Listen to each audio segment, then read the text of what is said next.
I'm Michelle Sizemore, and I am the Senior Vice President of Product Operations for Athleta, as well as I oversee the Gap Inc.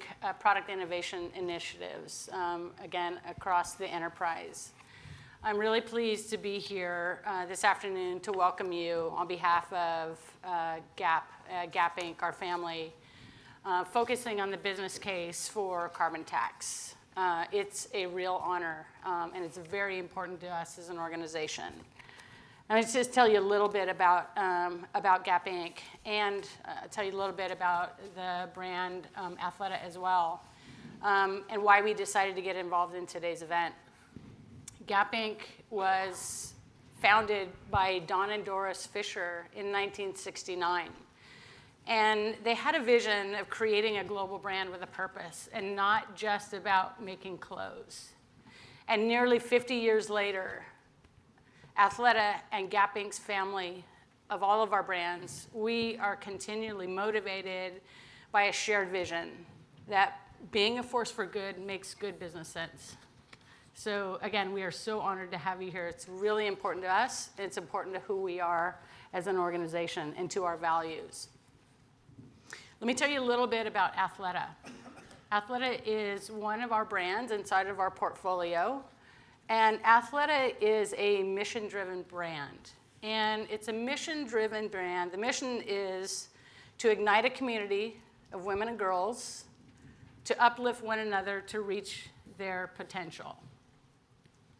And how we bring that mission to life is really critical. It's the how. And I'm super excited to let you guys know, if you don't know, this past spring, Athleta earned our B Corp certification.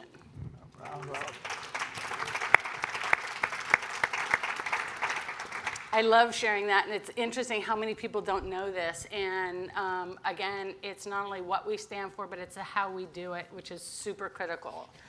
And so what that makes is Gap Inc. is now one of the world's largest publicly traded retail companies with a B Corp certified subsidiary. And we are going to continue on this path, and we want to encourage our other brands and our competitors around the world to do the same. So the other thing about Athleta is 80% of our product environmental impact is tied to the decisions that we make when we are building our product. So really around the fibers that we select, the materials we select, the types of manufacturing technologies, how much water we're using. The other thing that is really important to us is the timing by which we make these decisions. So it's really important that we're still relevant in the consumer eyes and being right with fashion.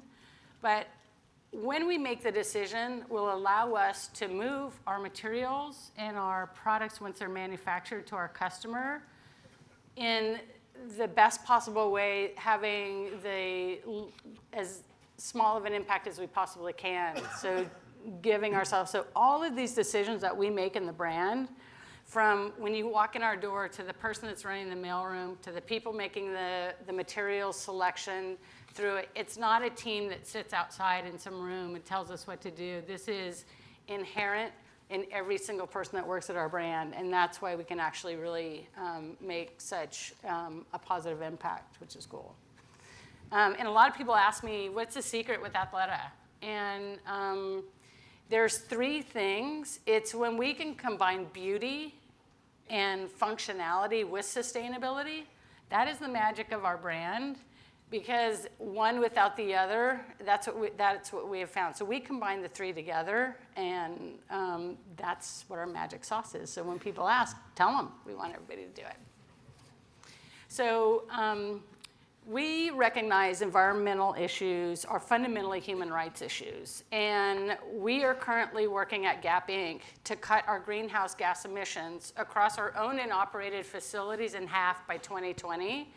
And that is a big statement, and we are active on it, and we are on our way to achieve our goal.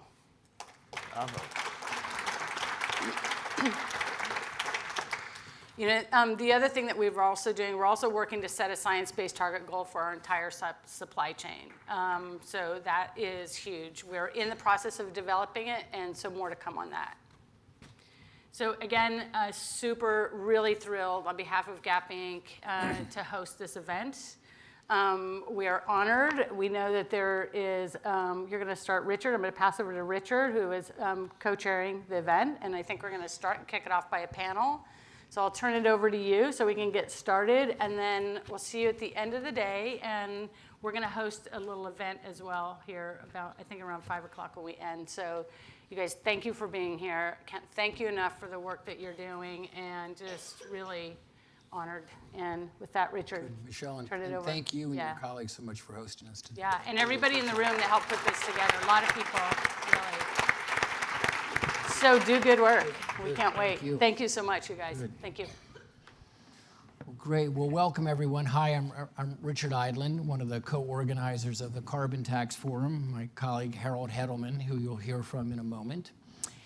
And we're really thrilled that you're here today. And this is an opportunity to talk about a particular solution to the large-scale problem of climate change. And that solution is putting a price on carbon and establishing a tax. So today's conversation includes a variety of points of view from the right to the left about how we tax something that we need less of.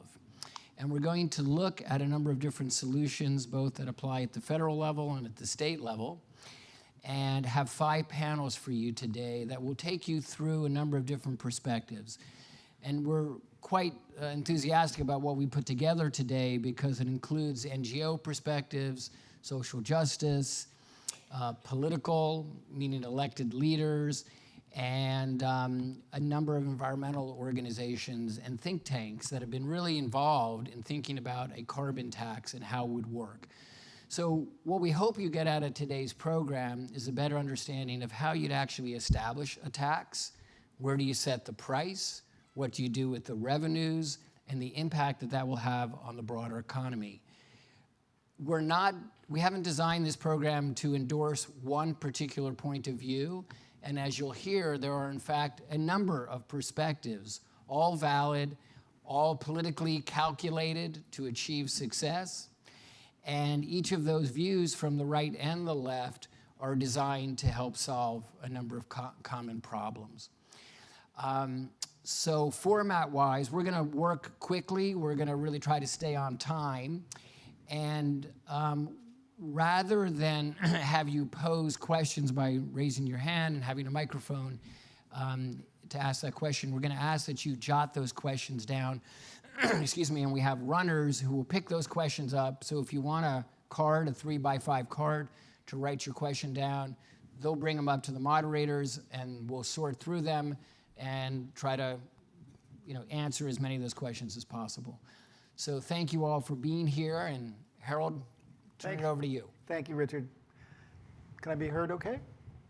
Oh, great, thanks. Well, I want to welcome you on behalf of Business Climate Leaders, which is an action team of Citizens Climate Lobby. I really thank you for being here. I know we share something really important by being here today, so thank you. I also want to thank the wonderful team of Business Climate Leader volunteers, both in the room and around the country, who worked really hard to put this together.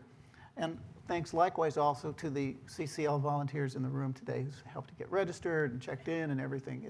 We're a fantastic team. I'm going to tell you a little bit about Business Climate Leaders and also about Citizens Climate Lobby, and then we'll kick off the first panel. About 4 years ago, before Business Climate Leaders existed, I was organizing a public panel, believe it or not, on the topic, can the right and left agree on a price on carbon? We're a little closer today. We're not there, but we're closer.